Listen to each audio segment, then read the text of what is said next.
Il y a 20 ans, j'ai visité le Tchad.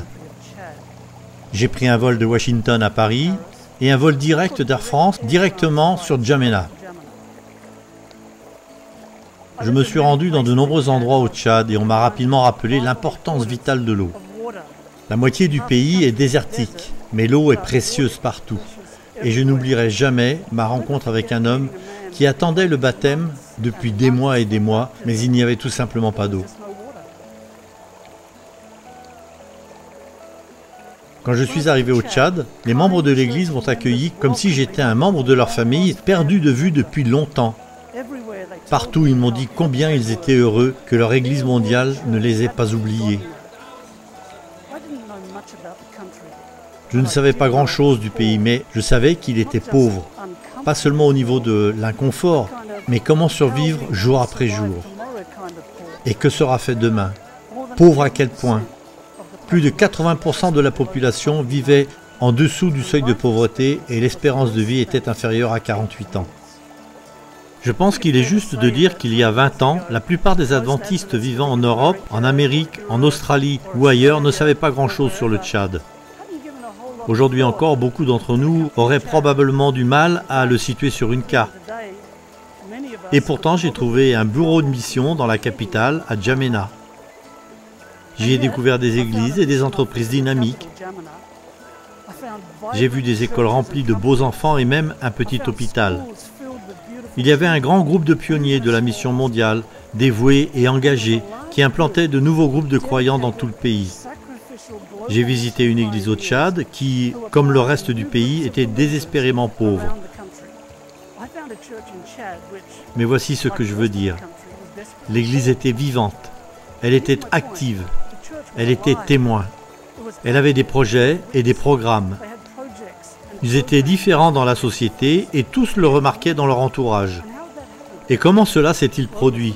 Eh bien, c'est grâce à l'action du Saint-Esprit et aux membres des églises du monde entier qui ont fidèlement donné leurs dîmes et leurs offrandes missionnaires sans savoir où chaque dollar, chaque euro allait nécessairement aboutir. Grâce au système de dîmes et d'offrandes de l'Église, la mission au Tchad a été financée par des membres de l'Église du monde entier qui ne savaient rien de la mission au Tchad. Je me suis mis à réfléchir sur une ancienne expression qui dit « La roue grinçante reçoit la graisse ». En gros, cela signifie que celui qui fait le plus de bruit est celui qui reçoit le plus de fonds. Et parfois, dans notre Église, ce sont les organisations dont les photos sont les plus intéressantes, les vidéos les plus convaincantes, les histoires les plus touchantes qui reçoivent les plus gros dons. Ce sont donc elles qui obtiennent la graisse, pour ainsi dire, le financement. Et c'est très bien ainsi. Mais que faisons-nous pour les régions du monde ou les petits groupes de personnes qui ne peuvent pas communiquer comme les plus gros et qui grincent des dents, pour ainsi dire? Alors que faisons-nous? Suffit-il de les ignorer? Le système d'offrande régulière et systématique de l'Église, ce que le ministère de gestion chrétienne de la vie appelle promesse, est comme une rivière.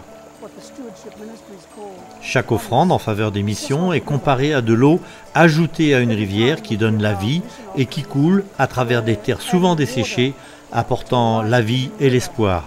Nous contribuons au développement de l'Église, non seulement au niveau local, mais aussi dans des régions dont nous n'avons peut-être jamais entendu parler. Nous aidons des missionnaires que nous ne rencontrerons peut-être jamais. Nous construisons des écoles et des cliniques que nous ne visiterons probablement pas du tout. Nous aidons à implanter des églises. Nous ne pratiquerons peut-être pas une seule fois le culte dans aucune d'entre elles, mais nous donnons vie à la mission de l'Église.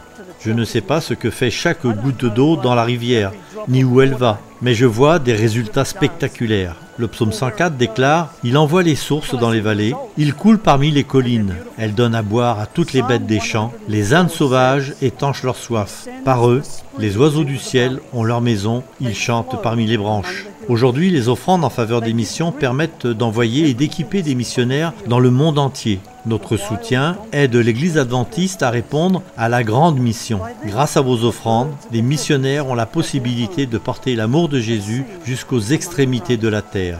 Nous avons le privilège d'aider les membres de l'Église à voir que leurs offrandes sont comme une rivière de la mission qui donne la vie et qui coule à travers des terres souvent desséchées. Cette rivière permet aux missionnaires d'être placés partout dans le monde. Elle contribue à développer les ministères éducatifs, médicaux et humanitaires de l'Église et bien plus encore. Ces dernières années, nous avons vu des millions de personnes donner leur cœur à Jésus et rejoindre l'Église adventiste du 7e jour. Des milliers de nouvelles congrégations ont été créées. Comment pouvons-nous nous occuper de l'éducation de ces nouveaux croyants? Comment leur fournir des ressources et le matériel dont ils ont besoin? Comment assurerons-nous une pastorale permanente? Les offrandes pour la mission sont vitales. Données régulièrement et systématiquement, elles participent au soutien et à la croissance de nouvelles œuvres dans le monde. Et c'est là l'essence même de l'Église.